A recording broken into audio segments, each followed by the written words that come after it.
সুপ্রিয় দর্শক, আসসালামু আলাইকুম। আপনাদের সবাইকে স্বাগত জানাচ্ছি টক উইথ সিরাজ ইনসাইটের আজকের আলোচনায়।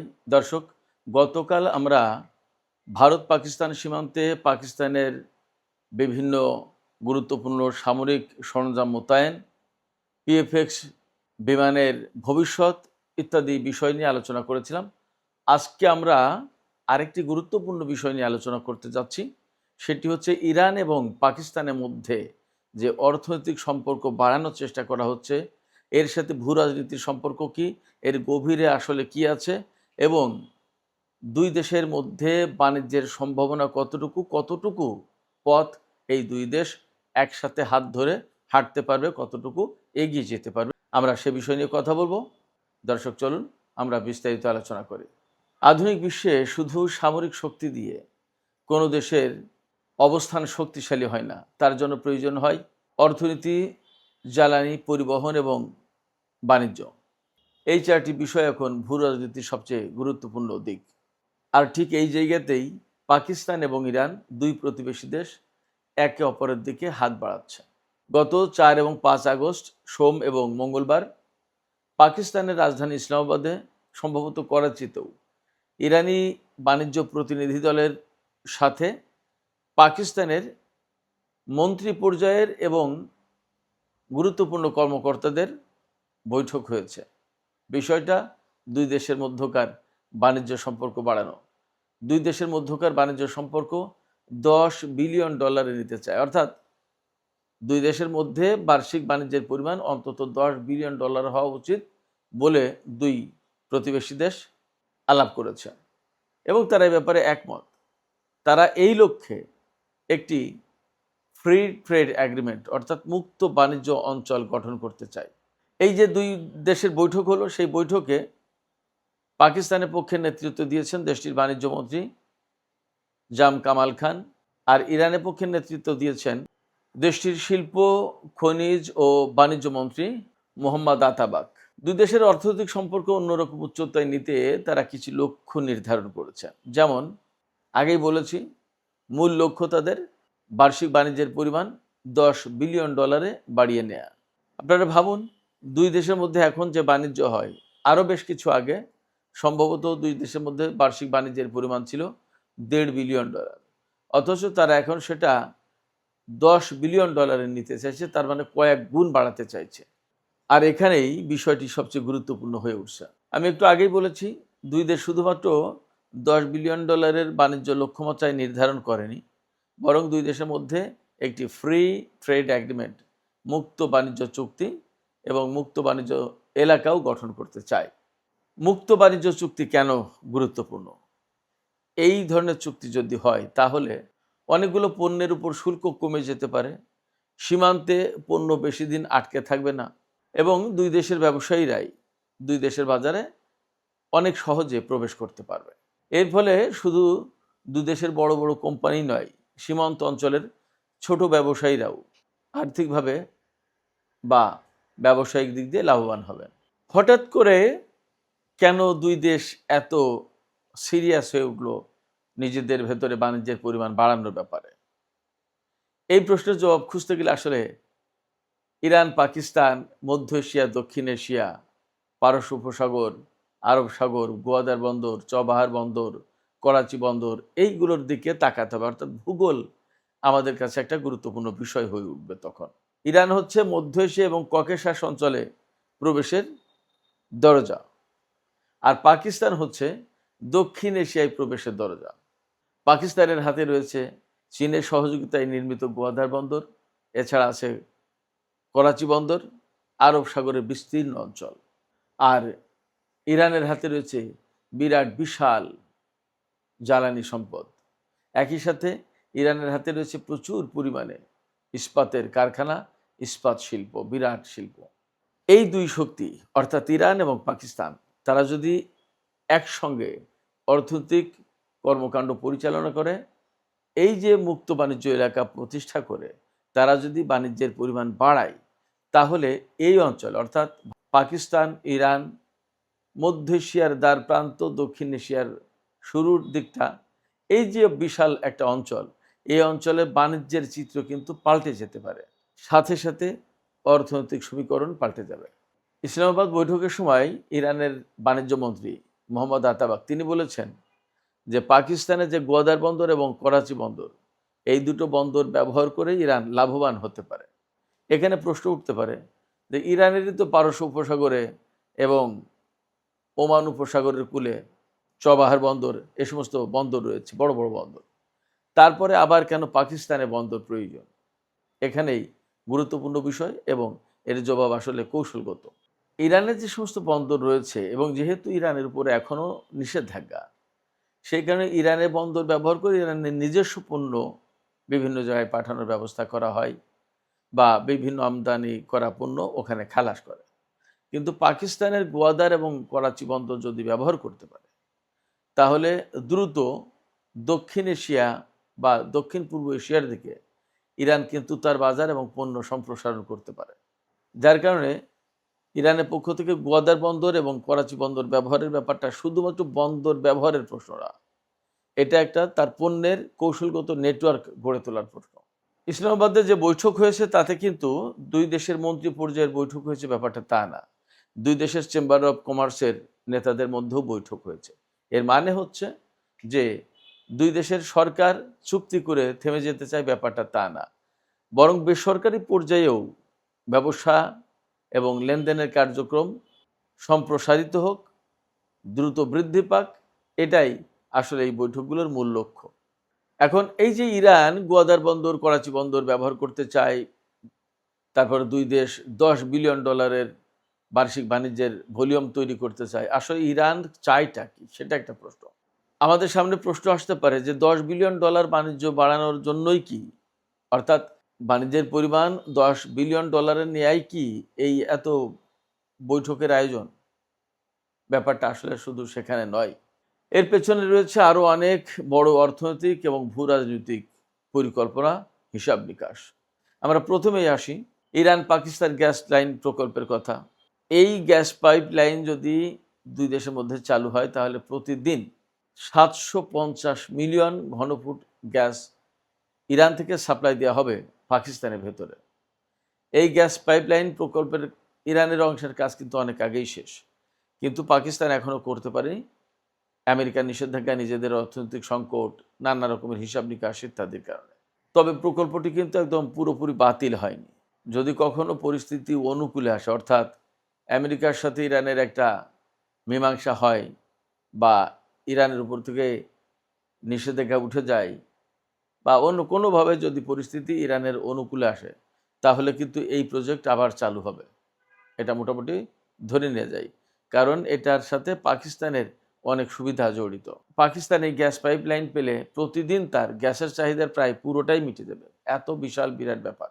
এবং তার এই জ্বালানি চাহিদা মিটলে তার শিল্প, তার অনেক কিছু সহজ হয়ে যাবে এবং পাকিস্তানের জাতীয় অর্থনীতিতে সামগ্রিকভাবে একটা ইতিবাচক প্রভাব পড়বে, ইতিবাচক পরিবর্তন আসবে। এবার আসি করাচি এবং গোয়াদার বন্দর প্রসঙ্গে। ইরান কেন এই দুটি বন্দর ব্যবহার করতে চায় আগে একটু বলেছি, এবার আরেকটু বলি। ইরান থেকে যে সমস্ত পণ্য রপ্তানি করা হয়, তার প্রধান প্রধান পণ্যগুলো হচ্ছে তেল, গ্যাস এবং তেলজাত পণ্য, রাসায়নিক দ্রব্য, সার, ইস্পাত, খনিজ, সিমেন্ট, শুকনো ফল এবং ভবিষ্যৎ জ্বালানি ভিত্তিক আরও বিভিন্ন রকমের পণ্য। অন্যদিকে পাকিস্তান রপ্তানি করতে পারে চাল, টেক্সটাইল, পোশাক, সার্জিক্যাল যন্ত্রপাতি, চামড়াজাত পণ্য, খেলাধুলার সামগ্রী। অর্থাৎ দুই দেশের রপ্তানি কাঠামো যেটা, তা অনেকটা একে অপরের পরিপূরক, বেশিরভাগ ক্ষেত্রেই প্রতিদ্বন্দ্বিতা করবে না। অর্থাৎ ইরানেরও যা আছে পাকিস্তানেরও তা আছে, ব্যাপারটা কিন্তু এমন না। অনেকটা এরকম যে ইরানের যা নেই পাকিস্তানের তা আছে, আর পাকিস্তানের যা নেই ইরানের তা আছে। সেক্ষেত্রে লেনদেনটা খুব স্মুথলি চলতে পারে, এখানে প্রতিদ্বন্দ্বিতা প্রতিযোগিতার সম্ভাবনা খুব কম। তবে ইরান যে সমস্ত পণ্য রপ্তানি করবে পাকিস্তান হয়ে, সেই পণ্যগুলো আসলে পাকিস্তানে বেশি একটা বিক্রি করতে চায় না, এটা পাকিস্তানের বন্দর ব্যবহার করে বাইরের দেশে পাঠাতে চায় ইরান।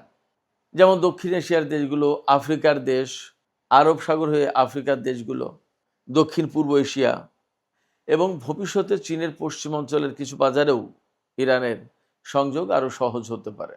অন্যদিকে পাকিস্তানও ইরানের বন্দর এবং স্থল পথ ব্যবহার করে বিশেষ করে মধ্য এশিয়ায় প্রবেশ করার সুযোগ পেতে চায়। এবার আসি গোয়াদার বন্দরের কথায়। অনেকেই এটাকে শুধু বন্দর হিসেবে কল্পনা করেন, কিন্তু বাস্তবতা হচ্ছে এটি শুধু বন্দর নয়, কিন্তু বাস্তবে এটি চীন পাকিস্তান অর্থনৈতিক করিডোরের গুরুত্বপূর্ণ অংশ। চীনের দীর্ঘমেয়াদী পরিকল্পনা হচ্ছে যে গোয়াদার বন্দরকে একটা আন্তর্জাতিক মানের বাণিজ্য ও লজিস্টিক হাবে পরিণত করতে চায়। এখন যদি ইরান এই জায়গায় যুক্ত হয়, তাহলে কিন্তু এই গোয়াদার বন্দর চীন আর পাকিস্তানের ভেতরকার কোনো বিষয়বস্তু থাকে না। তখন এটা হয়ে ওঠে চীন, পাকিস্তান, ইরান, উপসাগরীয় অঞ্চল এবং দক্ষিণ এশিয়ার এক বৃহৎ বাণিজ্য ব্যবস্থার অংশ। এই কারণে ইসলামাবাদের যে বৈঠক হলো ইরান এবং পাকিস্তানের ভেতরে, এই বৈঠককে শুধুমাত্র বাণিজ্যের বৈঠক হিসেবে দেখছে না। বিশেষজ্ঞরা অনেকেই মনে করছেন যে এই বৈঠকটা ভবিষ্যতের আঞ্চলিক অর্থনৈতিক সমীকরণের একটা সূচনা হতে পারে। অর্থাৎ এই বৈঠকটা আঞ্চলিক অর্থনৈতিক সমীকরণের একটা শুরু হতে পারে। শুরুর অর্থাৎ আরম্ভের দিকটা যেখান থেকে শুরু হয়। এখানে একটা গুরুত্বপূর্ণ প্রশ্ন আসে যে দুই দেশের অর্থাৎ ইরান এবং পাকিস্তানের মধ্যে যদি $10 বিলিয়ন বাণিজ্যের পরিমাণ বৃদ্ধি পায়, অর্থাৎ এই ভলিউমের বাণিজ্য হয়, তাহলে বেশি লাভবান হবে কে, ইরান নাকি পাকিস্তান? আমরা এই অর্থনীতির হিসাব নিকাশটুকু বোঝার চেষ্টা করি। এই প্রশ্নের আসলে একদম সরাসরি জবাব দেওয়া কঠিন, কারণ এটা পাকিস্তান অর্ধেক ইরান অর্ধেক এমন কোনো চুক্তি নয়। এখানে কে কতটা পণ্য দিতে পারবে এবং কার কতটুকু সক্ষমতা আছে তার উপরে নির্ভর করবে কে বেশি লাভবান হবে। যেমন আমাদের বাংলাদেশ যদি আমেরিকার সাথে চুক্তি করে, তাহলে আমেরিকার যে পরিমাণে পণ্য দেওয়ার সক্ষমতা আছে আমাদের তা নেই। আবার আমরা যে পরিমাণে গার্মেন্টস দিতে পারবো আমেরিকা তা ভাবতেও পারবে না। ব্যাপারটা এইরকম। এবং আলটিমেটলি যে দেশ যত বেশি পণ্য দিতে পারবে তার লাভ তত বেশি হবে। তবে বর্তমান পরিস্থিতি বিশ্লেষণ করলে বোঝা যায় যে দুই দেশের লাভের পরিমাণটা হবে ভিন্ন রকমের, ভিন্ন ধরনের। ইরানের সবচেয়ে বড় শক্তি হচ্ছে জ্বালানি, পেট্রোকেমিক্যাল পণ্য, তারপরে সার, সিমেন্ট, খনিজ পদার্থ এবং বিদ্যুৎ। অন্যদিকে পাকিস্তানের সবচেয়ে বড় শক্তি টেক্সটাইল, তৈরি পোশাক, চাল, কৃষিপণ্য, সার্জিক্যাল যন্ত্রপাতি, চামড়া এবং ক্রীড়া সামগ্রী, স্পোর্টস সামগ্রী। তবে একটা ব্যাপার এখানে গুরুত্বপূর্ণ, দুই দেশে তো বিভিন্ন ধরনের পণ্য লেনদেন করবেই।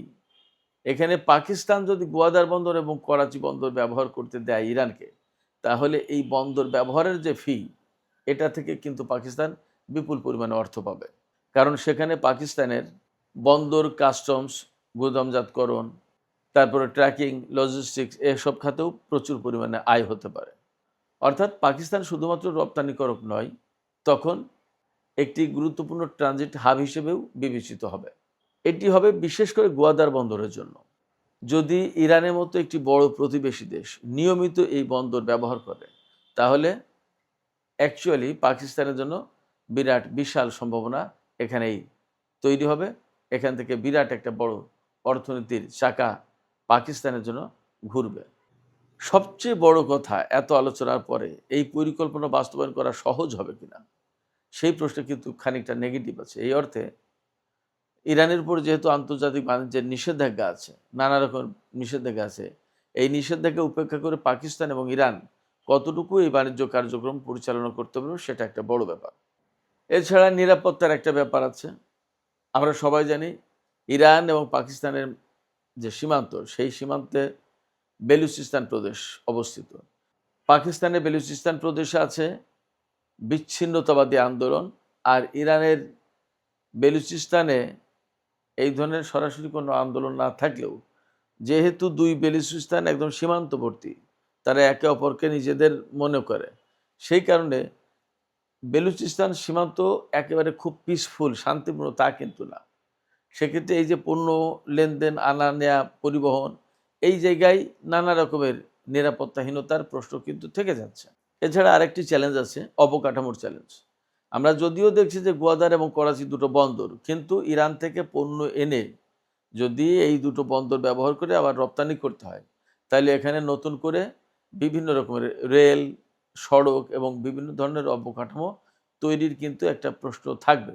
কারণ এতদিন পাকিস্তান ব্যবহার করেছে পাকিস্তানের মতো করে, এখন ইরান যখন পণ্য এখান থেকে যখন রপ্তানি করতে চাইবে, তখন কিন্তু এই জায়গায় চাপ বাড়বে, ফলে বাড়তি অবকাঠামো প্রয়োজন এবং আধুনিকীকরণ প্রয়োজন।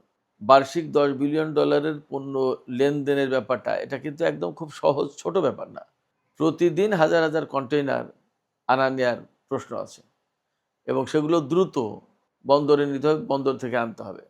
সেই জায়গায় আধুনিক সড়ক ব্যবস্থা মানে সমস্ত সব ব্যবস্থা যদি আধুনিক এবং অ্যাভেলেবেল না হয় তাহলে এই বাণিজ্য কঠিন হয়ে যাবে। তবে এই যে টোটাল প্রক্রিয়াটা, এই প্রক্রিয়াটাই শুধু কিন্তু পাকিস্তান আর ইরানের প্রশ্ন না। যেহেতু গোয়াদার বন্দর ব্যবহার করবে ইরান এবং এখানে চীনের অংশগ্রহণ আছে, চীনের অর্থনৈতিক সহযোগিতায় বা তাদের তত্ত্বাবধানে এই গোয়াদার বন্দর গড়ে উঠেছে, সেক্ষেত্রে এখানে চীনের কিন্তু একটা প্রশ্ন থেকে যাচ্ছে। অন্যদিকে ইরানের চবাহার বন্দরে ভারতের বিনিয়োগ আছে, অর্থাৎ গোয়াদার বন্দরে চীনের বিনিয়োগ আর ইরানের চবাহার বন্দরে ভারতের বিনিয়োগ আছে। এর মানে হচ্ছে আরব সাগরকে ঘিরে একটা বন্দর কূটনীতি চলছে। এই দুই বন্দরকে ঘিরে দুই প্রতিবেশী দেশ বা এই 4 দেশের মধ্যে প্রতিযোগিতা আবার সহযোগিতা যে কোনোটাই দেখা যেতে পারে। যাই হোক দর্শক, আলোচনা শেষ করব। আলোচনার শেষের দিকে এই কথা বলবো যে ইসলামাবাদে যে ইরান এবং পাকিস্তানের মধ্যে অর্থনীতি নিয়ে বাণিজ্য নিয়ে যে বৈঠক হয়েছে এটাই কিন্তু শেষ কথা নয়। এখান থেকে অর্থনৈতিক কোনো বিশাল পরিবর্তনও ঘটে যায়নি, বরং একটা বার্তা দিয়েছে, গুরুত্বপূর্ণ বার্তা। সেই বার্তাটা হলো ইরান এবং পাকিস্তান তাদের দ্বিপক্ষীয় সম্পর্ককে শুধুমাত্র এখন নিরাপত্তা আর সীমান্ত ব্যবস্থাপনা এর মধ্যে সীমাবদ্ধ রাখতে চায় না। এই দুই দেশ নিজেদের ভেতরের যে বাণিজ্য বা যে সম্ভাবনা, এই সম্ভাবনা এবং বাণিজ্যিক অংশীদারিত্বকে অনেক দূর নিয়ে যেতে চায়, বার্ষিক অন্তত $10 বিলিয়ন উন্নীত করতে চায়। দুই দেশ অর্থনীতি, জ্বালানি, সমুদ্র, আঞ্চলিক সংযোগকে সামনে রেখে নতুন একটি সম্পর্ক গড়ে তুলতে চায়। তবে আন্তর্জাতিক নিষেধাজ্ঞা, বর্তমানে মধ্যপ্রাচ্যের যে পরিস্থিতি, এই সামগ্রিক বিষয় বিবেচনায় রেখে কথা বলা যায় ইরান এবং পাকিস্তান যে পরিকল্পনা করছে তা কতদূর স্মুথলি এবং কতদূর এগিয়ে যেতে পারবে সেটা কিন্তু একটা প্রশ্ন। বলা হচ্ছে এই যে বর্তমান অবস্থা এটি 3টি বিষয়ের উপর নির্ভর করছে। আন্তর্জাতিক নিষেধাজ্ঞার ভবিষ্যৎ, আমি বারবার যেটা বলছি, আমেরিকা যে ইরানের উপর নিষেধাজ্ঞা দিয়ে রেখেছে এটার ভবিষ্যৎটা কি, এটা আসলে ইরানের অনুকূলে আসবে কিনা, এটা একটা ব্যাপার। অর্থাৎ ইরানের উপর থেকে আন্তর্জাতিক নিষেধাজ্ঞা উঠে যাচ্ছে কিনা, ইরান মুক্তভাবে বাণিজ্য করতে পারবে কিনা বা ইরানের সাথে মুক্তভাবে বাণিজ্য করা যাবে কিনা। এরপরে দুই দেশের রাজনৈতিক সদিচ্ছা থাকতে হবে। ইরান এবং পাকিস্তান দুই দেশের মধ্যে রাজনৈতিক সদিচ্ছা থাকতে হবে। এছাড়া দুই দেশ যে ঘোষণা দিয়েছে, যে চুক্তি করেছে, সেগুলো কত দ্রুত স্মুথলি বাস্তবায়ন করার পদক্ষেপ নেওয়া হচ্ছে সেগুলো গুরুত্বপূর্ণ। যদি এ সমস্ত বাধা ধীরে ধীরে কমে আসে তাহলে করাচি ও গোয়াদার এই দুটি শুধু পাকিস্তানের দুটি বন্দর হিসেবে থাকবে না, বরং পশ্চিম এশিয়া, দক্ষিণ এশিয়া এবং মধ্য এশিয়ার মধ্যে অর্থনৈতিক সংযোগের গুরুত্বপূর্ণ প্রবেশদ্বারে পরিণত হতে পারে। দর্শক, আজকের আলোচনা এখানে শেষ করতে চাই। আলোচনা শেষের আগে আপনাদের কাছে আপনাদের মতামত জানতে চাই যে আসলে পাকিস্তান এবং ইরান যে বিরাট বাণিজ্যের পরিকল্পনা নিয়েছে এবং সেইভাবে কাজ এগিয়ে নিয়ে যেতে গুরুত্বপূর্ণ আলোচনা করেছে, বিভিন্ন রকমের চুক্তি করেছে।